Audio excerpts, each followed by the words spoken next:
welcome to Let's Pod This. My name is Andy Moore.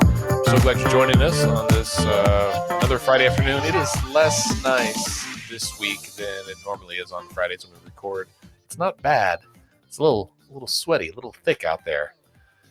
And I did some gardening during lunch today, and while it was nice, it was a little sweaty. I'm joined by my two lovely co-hosts, Bailey Perkins. Hello. Hello, Andy. And Dr. Scott Melson. Hello, sir. What's up? Are you all fully vaccinated now? Both of you? All right. Absolutely. Based on the data, and we can talk about this briefly, it looks like Oklahoma may be reaching a bit of a plateau. If you're like me, you've certainly seen copious numbers of vaccine opportunities, including the one at Lee's Sandwiches the other day. How rad was that? You can get a banh mi and a vaccine. That is that's the future I want to live in. That was very exciting. That's a damn good day is what that is. Good day. And a little bubble tea. Yeah, it was good stuff. So anyway, I feel like almost everybody that I know in Oklahoma has gotten at least one shot. And based on the number of vacancies, some of these vaccine things, it very well may be that all or nearly all of the Oklahomans who want a vaccine have been able to get at least one shot so far, which leaves all the folks who are vaccine hesitant, in air quotes, right? Or just unwilling. And that does not bode well for the future of us fighting this disease. I mean, and Catherine Sweeney has a really good piece on state impact that talks about how we're at a point where many of the large pods, are hitting that decline and people registering and what it's going to look like for the state to now get to either hard to reach areas or people who may have challenges getting to vaccines, or the people who may be either worried and fearful or just maybe just flat out anti-vaccine. And so that she has an interesting piece on state impact related to that. But I just pulled it up. I'll put it in the show notes here so that listeners can find it easily. This is not obviously a random sample, but I'll tell you, I think this week I asked very nearly every single one of my patients, certainly in the last half of the week and most of them before that. I asked everyone, have you had a COVID vaccine yet? And I say every single one of my patients who is over 16 and vaccine eligible. I did not ask the 4-year-olds if they had their shot yet. They'll cry. But I asked all my over 16s, have you had a shot yet? And I uniformly received one of two answers. Majority of people said yes.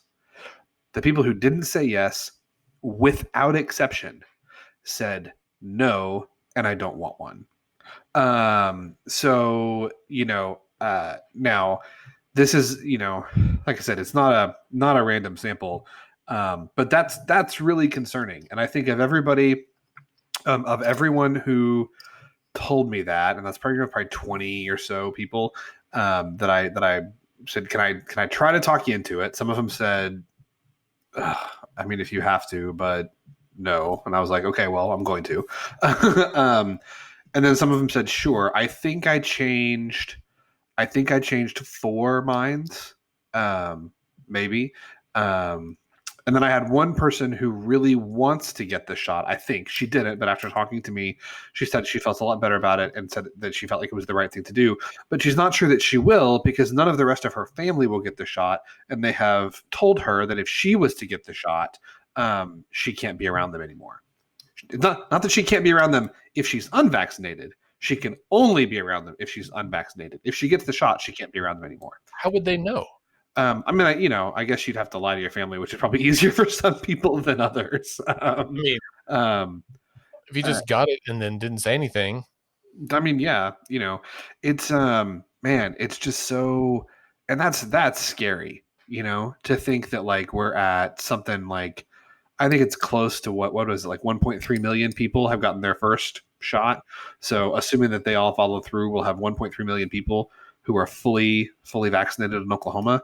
That's 30% of the population. Yeah, Um, about half of the adults. that's not good, man. That's bad. That is not a recipe for getting out of the pandemic. And Oklahoma's doing well compared to other states, and so it's going to be more difficult. One would hope that as it becomes more normal, and hopefully we don't have a spike, another wave. But if it does, it might spook some other people into getting it. I don't know. Well, and this is what I'm trying to tell people because I have a lot of people saying, "Well, I want to wait and see how it goes." And what I'm saying is that the thing and this is hard. I mean, it seems like not to be too I don't know what the right word is, not to be too something. Insert the appropriate adjective. When this is kind of what you do, and when you have a background in biology and science, this seems like it would be really clear. But people have a hard time understanding if we have a bunch of people wait to see how it goes before they get the shot, it's not going to go well, right? The only way it goes well is if we don't have half the population saying, "Oh, I want to wait a year." I had one patient tell me today, she's like, "Well, I just, I'm worried this is going to turn into a deal where, like the flu shot. They want us to get a flu shot every year, and I never get flu shots for me or my kids, and I'm worried they're going to want us to get a COVID shot every year." And I'm like, "Yeah, I'm worried about the two. If you don't want that to be your future, then get this one." Right? Right. More people who get this one, the higher the likelihood we don't have to do this over and over and over again. Right. The reason that we don't have smallpox is because we inoculated everybody, right?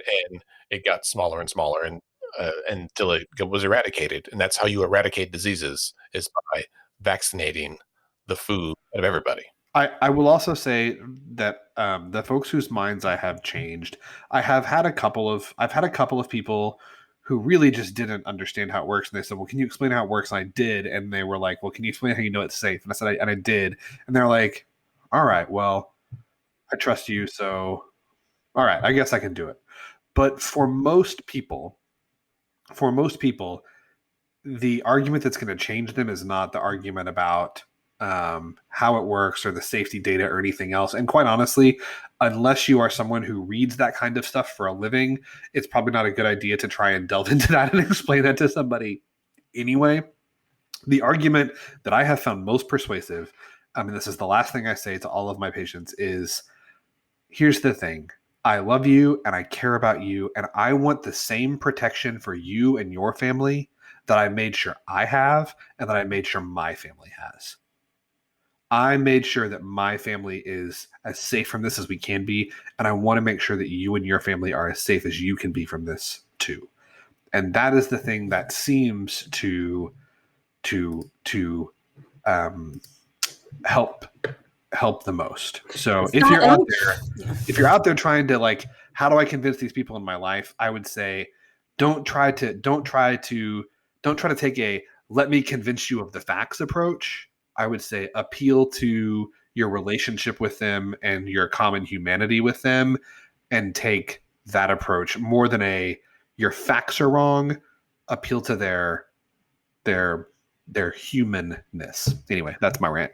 That's a great point, because it takes now trusted sources to have conversations with the people around us who are either fearful or hesitant to get the vaccine. And so I love the trend of people, making Facebook posts about getting it or sharing what their experiences are with it. So more people will see that, like, yeah, you might have a little soreness in your arm, or yeah, you might have to take a Advil for a little headache, but for the most part, next month, you're going to be fine, right? You're not going to be in an ICU from catching COVID, or you'll be able to go hang out with your friends who've also been vaccinated, right? And so I think with Scott's point of not debating with people about the facts, but really just speaking to where that person comes from, for those that you have trust with and they trust you, to continue having those conversations, because that's the only way to convince people to get over the finish line. I mean, we're going to have all kind of PSAs and, public officials can say whatever they want, but it's the people who are going to be able to get more people vaccinated will be us. We have to talk with the ones we love and the ones that trust us. So, and Scott, even does, I love the framing of like, it's interesting that people trust you as a doctor on all other areas of advisement, but this one area just seems so hesitant. So I even love your framing of, I took it and I want you to have the same protections that I have my family being protected with. Right. So, Yeah. And yeah, I mean, this last week has been, because of Easter, I think, has been really hard emotionally for me because of the loss of my mom to COVID, right? Back in December. My mom was huge on holidays, and she sent me an Easter card every year, like my entire life, and Valentine's Day and, anything else, Arbor Day. And between my birthday a few weeks ago and then Easter, it was like, it's just been on my mind a lot. And listeners, I'll be honest, like when I say my mom's been on my mind, I mean specifically the text messages that she sent me the day that she went to the ICU. And we thought she was going to die. And she did a few weeks later, but and the scene of being in the ICU saying goodbye to her, and what my dad's face looked like, and what my sister said, and what I said, and what that felt like, and looking at a full ICU of people full of COVID, like those images, like were coming back in. And I told my wife, I was like, I don't know what the deal is, but I'm having a hard time. And then yesterday, my brother-in-law came down from Chicago, and we don't get to see him that often anyway, but he came in, and we realized as we like gathered in my mother-in-law's living room that we could hug, right? Like the last time I saw him was Christmas, and we did everything outside with masks and tried to stay away out of, caution. And it was cold and uncomfortable, and it was good to see people, but it was not the same as like getting to hug somebody yesterday and, getting to see my dad and know that he's protected now, right? He had COVID, he got the shot, he's good, we're all good. And yeah, it's a weird deal. And so I guess listeners, if you'd like some more in-depth consulting on how to talk to your vaccine hesitant friends, please send us an email at podcast@letsfixthis.org. We will we will help in any way that we can. Well, and this made me think of, so as we pivot to other politics news, I will say, listeners, in case I haven't already told you, we have a new website for our podcast. Well, it's the same website. We have a new URL. You can just go to letspodthis.com. Letspodthis.com. Go straight to our website. There's all the episodes. You can subscribe. So if you want to share an episode with your friends or your family and let them hear from us why they should get the vaccine, just go to letspodthis.com. Okay.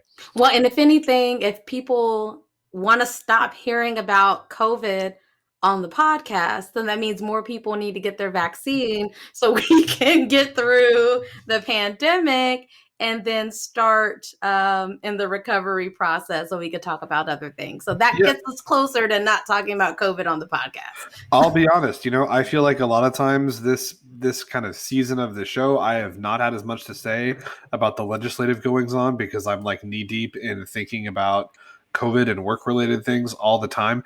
I would love to not have to devote any of my limited bandwidth to COVID and spend all of my free time scouring Twitter and Facebook for the latest craziness at 23rd and Lincoln so I can have a whiskey on Friday afternoon and rant about it. But the way that we get there is by all of us, the other thing I've told people that seems I feel like has maybe moved people a little bit, even if it hasn't got them all the way there. We all have the fortune of being alive at the same time, which means that whether or not we want to be in it together, we are in it together. Like this is not a deal where you can't pick and choose. You can't choose to opt out, right? You can choose whether to wear a mask or not. You can choose whether to get the vaccine or not, but you can't choose whether this affects your life or not. I had a patient tell me this week, he was like, yeah, I don't want the vaccine. So I'm not a big COVID guy. I was like, what the hell does that mean? You're not a big who is a fan of COVID? Right? I don't know any big COVID guys. It's not like it's a favorite food, right? Like interestingly, he was one of the ones that we went through everything, and he was like, "Wow, okay, all right. He's like, I'm gonna go home, talk to the wife, and we'll see if we get it done. I was like, if I can get you over the line, then we can get anybody. So you're telling me there's a chance. yeah. Right? Yeah. So enough of that. On to rage against the political machine. That's right. All right. Well, hey, we'll play a sound effect as a transition here. All right, let's get down to the news of the week. Well, let's talk about some election highlights. We had elections on Tuesday. I hope you voted, listeners. I know some of you didn't because turnout was very low. It was dismal. It was very, very bad. I voted early. I voted absentee again because it is so convenient. Once again, listeners, you can always request your absentee ballots for the whole year. Just sign up once for the whole year on elections.ok.gov. I was voter number 269 and 270 because I had 2 ballots. So that means, and I went at like 5:30 on Tuesday. So that means there was probably a little over, 120, 150 people maybe at my precinct who voted. So we got to remember to vote, y'all. Got to vote. Decisions are made by those who show up. So in Oklahoma legislature news, Senate District 22, formerly held by now Congresswoman Stephanie Bice, has a newly elected state senator, Jake Merrick. Is that correct? Jake Merrick. He was the Republican that was running there against Molly Ooten. And as I somewhat expected, and the Republican prevailed. Mr. Senator Merrick has not, I don't know when the swearing in will happen, probably here in a few weeks. I guess they'll probably get him sworn in time for him to have some action on the floor this year, don't you think? It depends. Yeah. I believe that the governor decides when that will happen, correct? So, yeah, really don't know. Does the governor decide the swearing in, or does Treat decide when he gets sworn in? Oh, that's a good question. I think it's not like they need his vote to get anything passed, right? Like, but if you live in the northwestern part of Oklahoma City or West Edmond, Deer Creek, Piedmont area, you have a new state senator, whether you voted or not, and you should reach out to him. Well, and on the what we were talking about, I was thinking about during the time when it was the budget crisis back in 2017, and now Senator Zach Taylor was moving to the House. They quickly swore him in to be able to have him vote in legislation. Is that doing all the step up business? I believe so. Because they needed the votes to get to a 3/4 majority to raise revenue. Yep. What a hoopla. But there's not anything right now that's politically pressing for a swearing in to happen on Monday morning, right? So it'll be interesting to see like whenever that's decided, but it should happen at some point before even budget stuff really begins to happen. So that's right. And we'll talk a little bit about budget stuff here in just a minute. So other elections in Edmond had a historic election there. Bailey, do you want to talk about the Edmond mayoral election? Yes.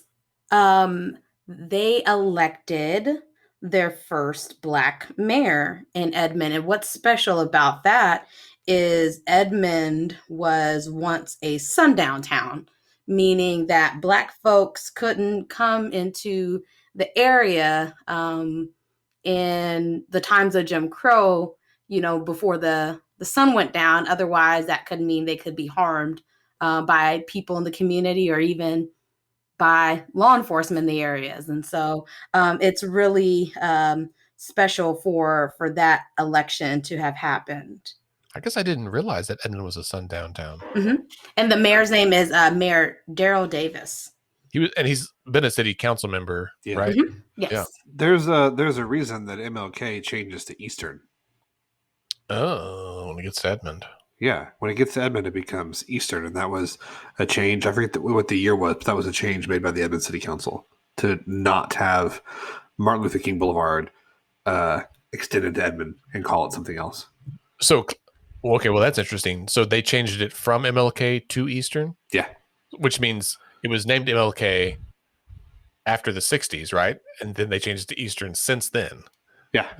That's which perhaps bespeaks the more recent history of racism in the area, right? Like if they changed it to MLK at some point and then decided to change it away, that's a bigger deal. I say that it may be that it was Eastern, and Edmund rejected to allow it to be called MLK within their borders. That may be That would make a that, little more sense, that but may be what happened.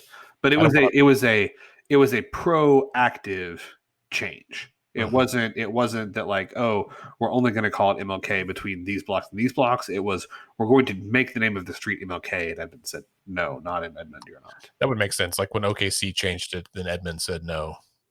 And I don't know what year that was, but certainly since 1968. Well, and you mentioned, Andy, that decisions are made by those who show up, right? One election I want to lift, a friend of mine, Chasey, on Facebook was talking about an election in the village in a city council race where Winter Griffiths won her city council race by 6 votes. Ooh, So ooh, if that's a 7 people decided to stay home in the village, she would not have won her race. yeah, that's So, right. I mean, that's just something to remember that all races are important to participate in because city council, school boards, all kinds of local governments make important decisions that impact our day-to-day life. And so it's really interesting to see that her race in particular was won by 6 votes.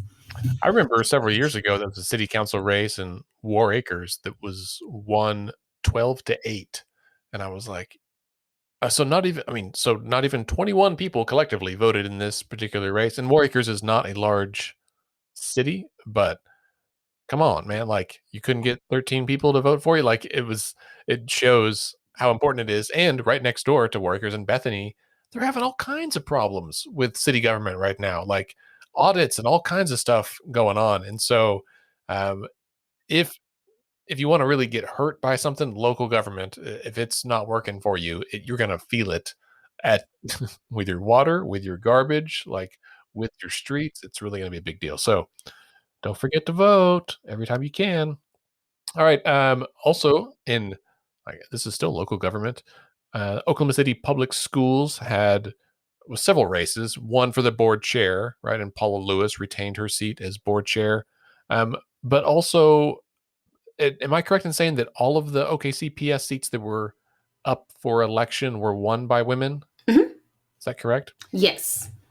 A friend of mine, well, it might have been Congresswoman Kendra Horn, that I remember her saying that when women run, they win, right? The problem is getting women to run in the first place most often because they are hesitant. They feel like they've got to be super qualified or they feel like they're not qualified in many cases, whereas men just wake up and think, I'll run for office today. And so this was a huge thing. And I think people might say, "Oh yeah, well, schools and teachers are women," and like make gender specific assumptions about that. But that has not been the case with school boards. They've been historically Absolutely. male, and so this is a big deal. And so it's And so exciting to see. incumbent chair Paula Lewis retained her seat by 52% of the vote. So it was a pretty close race. Carol Thompson is now District 1 representative, and Lori Bowman will be serving as District 2's representative to the Oklahoma City Public Schools School Board. And so Oklahoma City Public Schools is the largest school district in the state. And so that's one reason why that race is pretty significant. Well, and before we started recording today, we were talking about their Pathways to Greatness plan or whatever it was a few years ago, and um, it'll be interesting to see whenever you have new leadership, what changes happen and just what the deliberative process may look like and how they reach decisions about things. And then in election related news for the future, Norman Mayor and Ogle Madness winner, Bria Clark,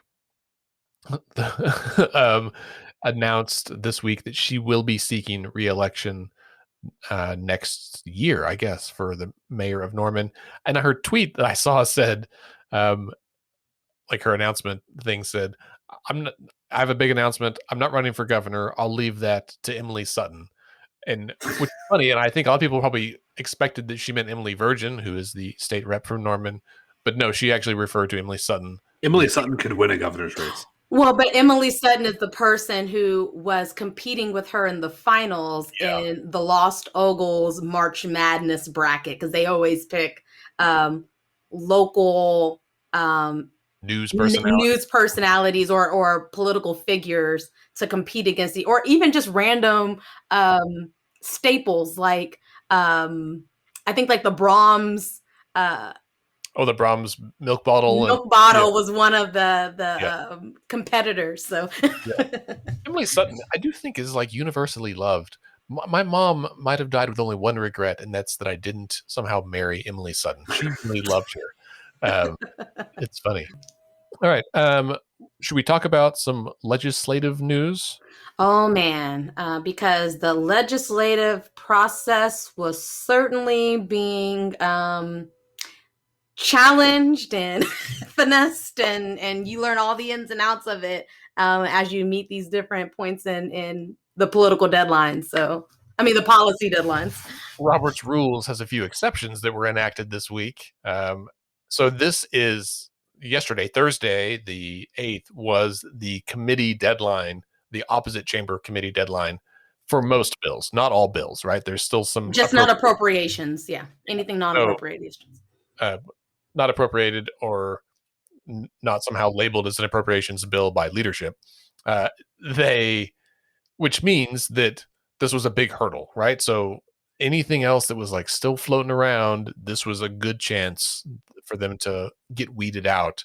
And that meant that, perhaps ideas that were dead and bills that had died or been knocked aside earlier in session were suddenly inserted in a committee substitute just moments before or at the time that the bill was heard, much to the surprise and chagrin of legislators and advocates alike.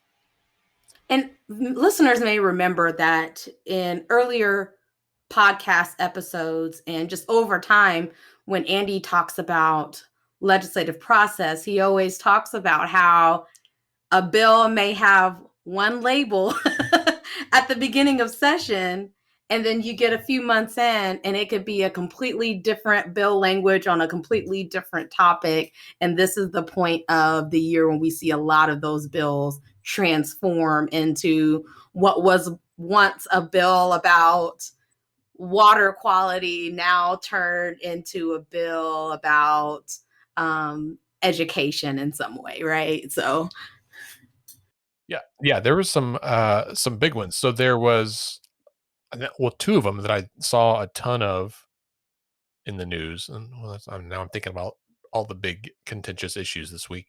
One was that divisive topics bill that is an education related thing, right? That says, and I don't know if this passed or not. Bailey, do you know if it passed out of committee? It passed committee 7-4. And so it gutted, and I don't remember what bill it gutted, but the bill language would tell teachers that they could not teach anything that's considered divisive on race and gender. The biggest concerns of that is that although it spells out what it could mean, it's still fairly broad to where teachers all come from different walks of life, right? And one teacher may say that this area talking about slavery or this area talking about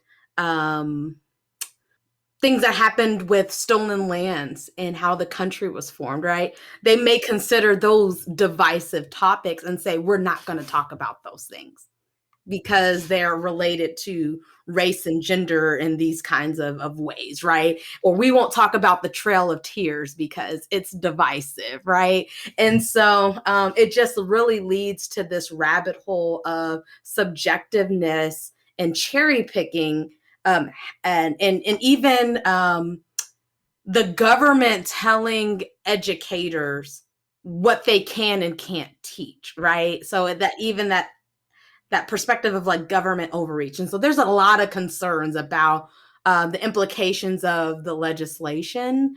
And it made its way into a different bill and is now, has the opportunity to be heard on the, because it's I think it was thrown into a Senate bill, so it could be moved up to the Senate, but then it would have to go back to the House. The House, and it has to make some moves since the language has changed. But nonetheless, it's still eligible to move through the process.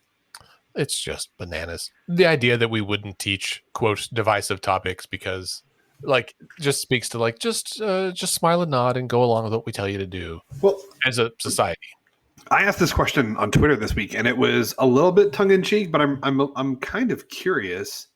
Has there ever been a time when banning a certain subject from being taught has been on the right side of history? Oh, right. No. Ever? I mean, because there's one. So in Germany, like what you can and can't teach about like the Holocaust, for instance, is as I understand it, pretty like tightly regulated. But it's specifically regulated. You can't teach like you're not allowed to both sides the Holocaust in Germany, right? Right. Like you're exclusively. You shouldn't be. Right. Exactly. Well, that's what I'm saying though, right? But I'm asking though, like, is there ever a time when like banning certain things from being taught has been like the way to go? And I think that probably in Germany saying no, you can't both sides of the Holocaust is like the right decision. But this doesn't fall into that, obviously. It's just I wondered if that was a blanket statement. Is there ever a time when you can say like, no, you're not allowed to teach X, Y, and Z?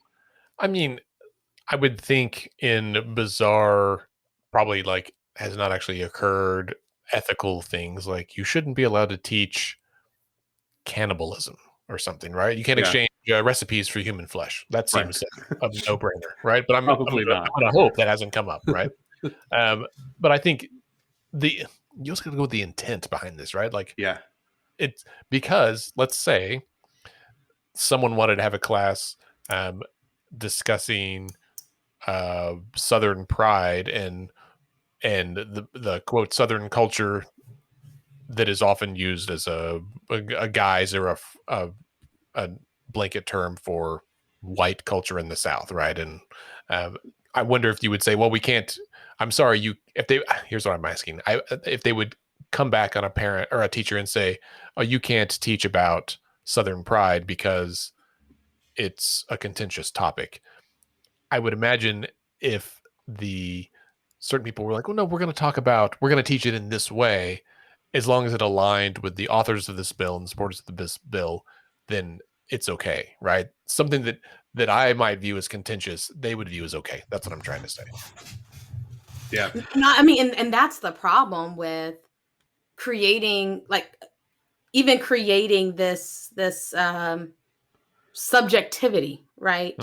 Yeah. Because there isn't clear litmus tests on what is considered credible to teach about and what isn't, right? I think we should leave that to because also the author of this bill also made a comment on Senate committee saying that like healthcare professionals don't know don't have all the answers, and it's only the voters and the parents know, right? And so it's very strange that lawmakers are telling educators what should or shouldn't be taught in school. I mean, let's just get to the heart of it and not dance around it.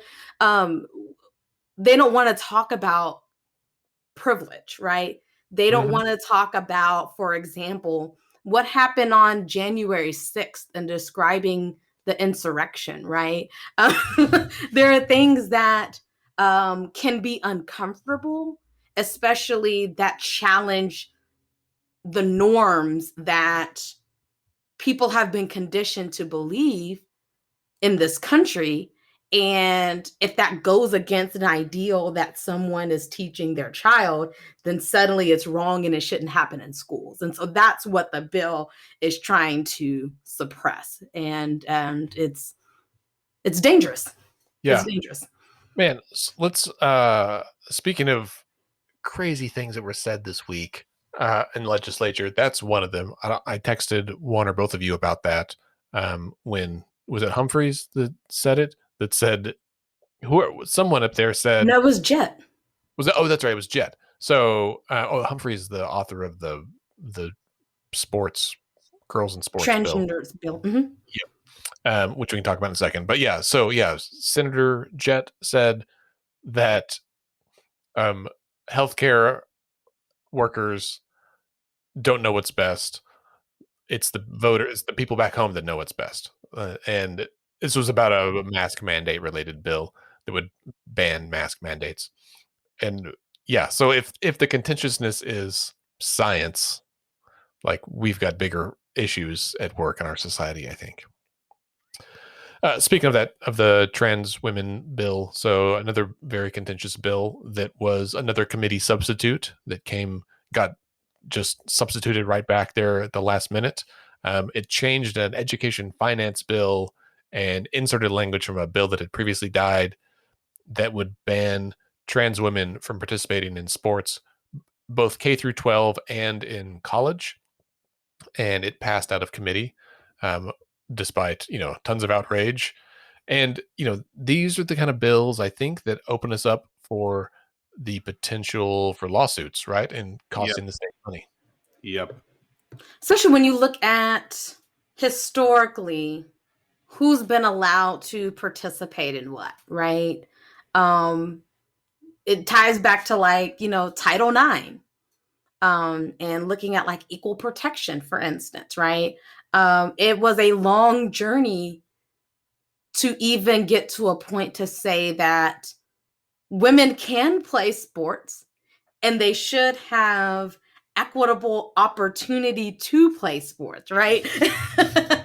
And now this is a rejection of the idea that trans women and girls are women and girls, which is fundamentally wrong. It is suppressive of equal protection and constitutional rights for women and girls, right?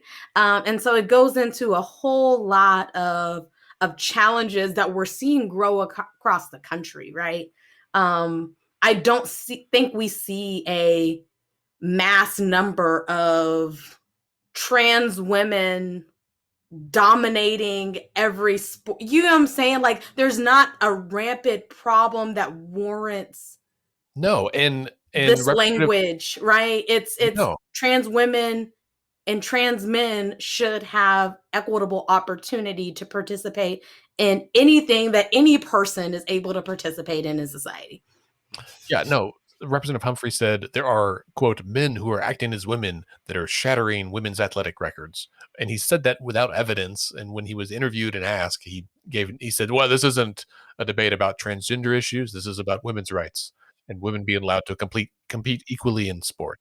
And it's like, okay, if that's your argument, if you're saying this is a sports bill and not a human rights bill, then we are not remotely on the same page or the same book, right? Like this is a totally different thing. And once again, I think we should care less about sports than we do human rights. Maybe that's just me. And at the root of that is just failing to acknowledge that trans women are women. And that's the big controversy is if women are going to play sports, then trans women must be included. You can't exclude them just because you don't acknowledge them in that way, right? And so the legislature, if it chooses to continue advancing that legislation, will put itself in a position to where it's going to have to fight legal battles. And then we're going to have to pay lots of monies in our tax dollars to have to fight something that will likely be overturned in a court setting for the reasons that I mentioned, because there are organizations ready Because I mean, we're also seeing this. This isn't just an Oklahoma specific hate. This is a hate across the country, because we also saw that in Arkansas last week. Their governor, Asa Hutchinson, vetoed a bill that was preventing trans women and trans people from participating in different. It was related to just creating barriers for trans people, right? Preventing medical providers from providing care to There we go. trans patients. Because all of it's rooted in oppression. It was called the SAFE Act. Yeah. It's rooted in oppression, and it's also rooted. It's all of this is also rooted in fear of something that you don't understand, right? And fear that the world is changing in ways that you don't understand and can't control. And it's ways that they don't understand, ways that they can't control, and ways that they fear will lessen their influence and power, right? Like that's what it all comes down to. And so it's this idea that like, oh, now there's going to be, like now there's going to be uh, this epidemic of kids that are like choosing to change sexes, and like that's not the case at all, but that's what the fear is, right? And like the fear is that if you teach that you teach the truth about racism and oppression, that you're going to have this epidemic of white kids that think that they're inferior. Like no one wants to teach white kids that they're inferior. You just want to not teach them that they're superior. That's not the same thing, Yeah. right? Yeah. I mean, and it's the same kind of fear that like, well, I mean, 15 years ago, like, well, if we let gay couples get married, then who's to say that somebody can't say they want to marry their dog? And as we all know, there's been an epidemic of dog marriages, in the last 10 years. It's just this fear of things that they don't understand and that they want to try and control, as though passing these bills changes whether trans people exist or not, right? As though passing these bills changes whether racism exists or not, right? It's just sticking your head in the sand and pretending that these things that make you uncomfortable don't exist. Mm-hmm. Well, and I guess in that same vein, this might be a great time to transition into the abortion bills, because the same train of thought relates to that somehow banning and creating laws is going to stop abortions, when it's just going to stop safe abortions. And So someone asked how many providers in the state perform abortions, and it was way lower than I expected. It's only like 10 or 12 in the whole state. There's right? not many. they've been pushed out in different ways, Yeah, right? right. Oklahoma has made it difficult for providers to, and also just the climate, right? I mean, what was that? Maybe 7 or 8 years ago, when the provider in Denver was murdered, Yeah. right? So like, it's still dangerous for people to even provide that medically legal service, right? Mm. So I could see why there's fewer clinics still operating. Yeah. But I mean, the root of what we're discussing is there was an abortion bill that advanced to the House floor.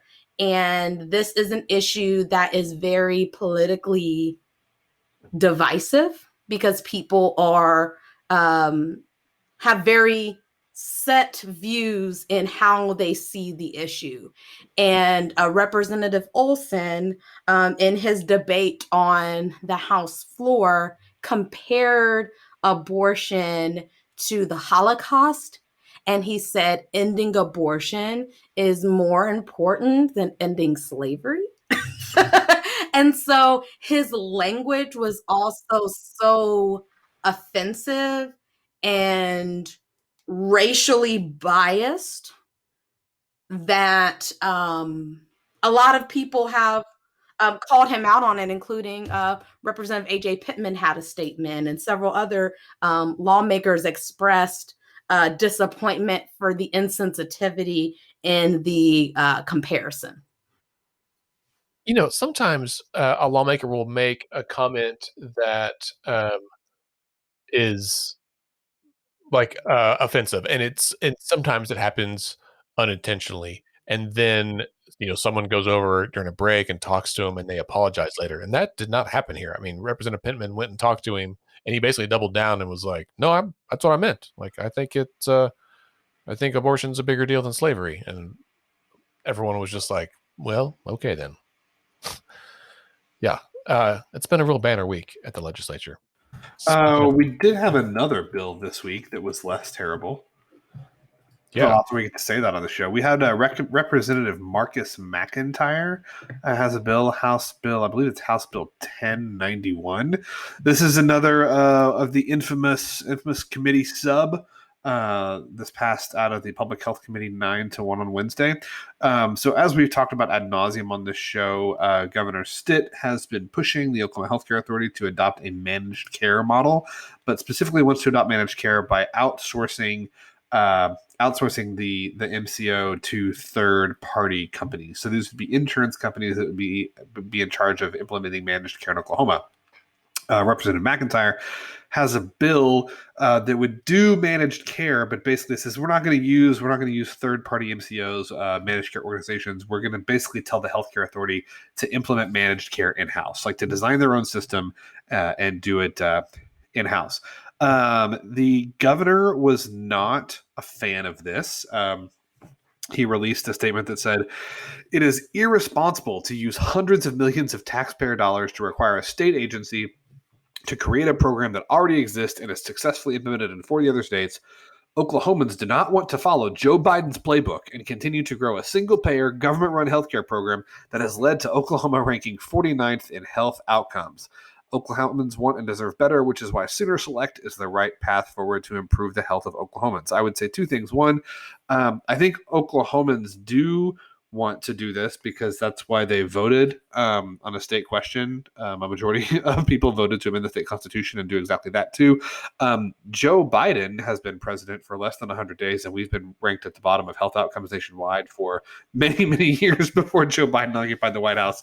So I don't really know what he has to do with anything. But what's really interesting is that the approach that Representative McIntyre has outlined here is actually based on Governor Stitt's Sooner Care 2.0 application from last year. Like, it's essentially the same plan. And so this is a little bit like when the folks that did Obamacare, the Affordable Care Act 12 years ago, were like, you know what we could do to maybe like attract some support is rather than like come up with a totally new thing, why don't we do what Mitt Romney did in Massachusetts, right? It's a market-based plan that was implemented by a Republican. It's a plan that was developed by a Republican think tank, and we'll tweak it a little bit, and that's what we'll use as the framework for Obamacare. And it immediately became like government-run socialism. But now Governor Stitt is calling his own program big government single-payer Joe Biden-style healthcare because it's not third-party MCOs that are doing it. A year ago, when this was all going on, these are some quotes from NonDoc. Says, quote, "I think the legislature is much more comfortable with the healthcare authority doing managed care than they are with an out-of-state third company party doing it. The HCA already does some managed care on a few of their populations and seems to do a pretty good job of it. So why would we pay an out-of-state company 10% to do something we already do internally?" That's from Senator Greg McCourtney. We also have Traylor Raines, who at the time was the Deputy State Medicaid Director, who said, "If you attended any of our hearings, you've probably heard this evolve, that we are not intending to use third-party managed care organizations to manage Sooner Care 2.0, but rather building on the success of our current patient-centered medical home, which is administered by the Healthcare Authority." So there was a lot of support from this, both obviously from the governor's office and within the Healthcare Authority a year ago. And so it's just a little bit striking to see how much they've changed from a plan that they were championing last April. my own personal preference is that they wouldn't do managed care at all. I think sooner care works really well. And if anything, what we need to do is expand the people who can use it, which is what the people of Oklahoma voted to do last summer. That's the issue with sooner care. It needs to cover more people. I wish they would leave managed care out of it entirely. But if we're going to do it, I'd rather it be internal than through these third-party MCOs. So we'll see what happens. The bill will get through the House. I think it passed out of committee 9-1. It'll get off the floor. I think it'll pass the Senate if it gets to the floor of the Senate. So we'll see what happens. And this was a committee sub. So this was I misspoke. This was a Senate bill, not a House bill, because it was a committee sub, and the House is hearing Senate bills this week. But it would have to go back and pass off the floor of the Senate because there was a substitute. And the floor leader in the Senate is Senator Kim David, who is very much a fan of managed care. Yes, third party managed care. So, I don't know. This may come down to some leadership discussions on the Senate side, and then of course, if it passes, the governor is going to veto it, and then that would set a showdown between the legislature and set up a showdown between the legislature and the governor. Yeah, that's we'll see what happens. The last month of session is always a little bit wild. And listeners, you may hear in the background that familiar sound of my neighbor using his leaf blower. He started later today. He just started at 4:20 there while Scott was talking, and so coincidence. What's that? Was that a coincidence? I don't think so. That's by my clock. He had to put gas in it.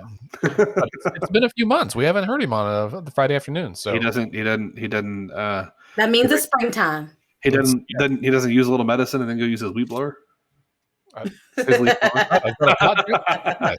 was a 420 joke. Okay.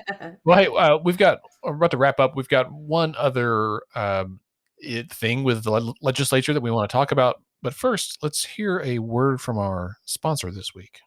Everybody likes a tax cut, but after the huge hit to our state's economy from COVID-19 and 2 winter storms, cutting taxes right now is just asking for trouble. Oklahoma has had 6 revenue failures in the past 10 years, and that has led to underfunded schools, closed hospitals, and crumbling roads. Call your state legislators and tell them now is not the time for political games, and to vote no on House Bills 2041 and 2083.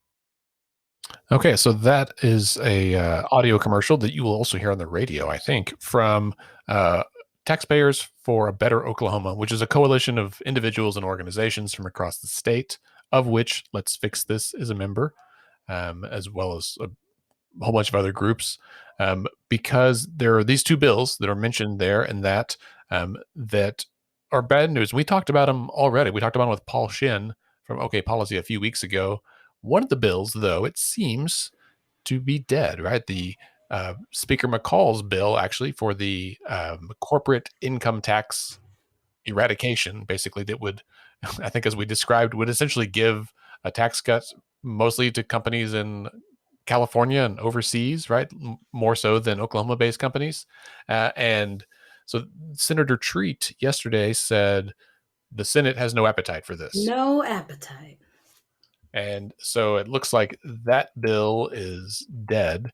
Well, and the great thing is the rationale is that just a few years ago, and Senator Treat spoke so well about this in his report, I believe, to the Oklahoman, that just a few years ago, he was here when the legislature reached a critical time in the budget, right? When things were really, really bad and the economy was in a bad place, oil and gas was in a bad place, and they had to figure out how to raise taxes, right? In a supermajority Republican legislature.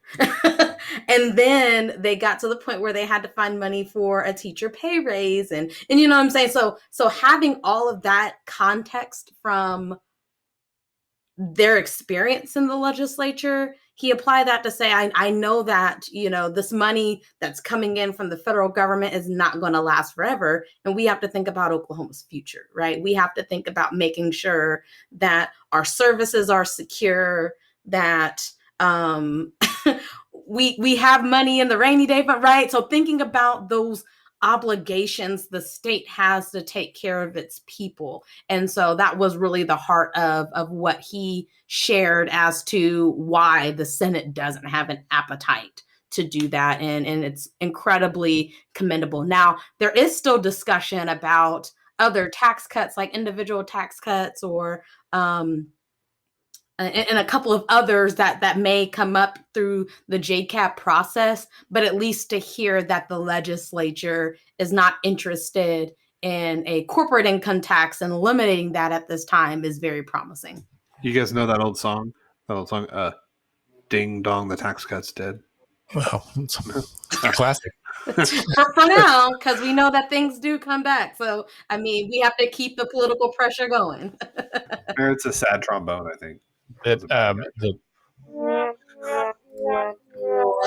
you go, Scott. That's for your joke. I should have given you like a rim shot. Here we go. Hey, ooh, he's now leaf blowing the trampoline. As we've learned this week, right? No bill is ever really dead, and so even though Senator Treat said the Senate has no appetite for that, I don't want to count my chickens before they hatch. Speaker McCall had a strongly worded response, and so we'll see. We'll see what happens over the next few weeks as we get into the budget process.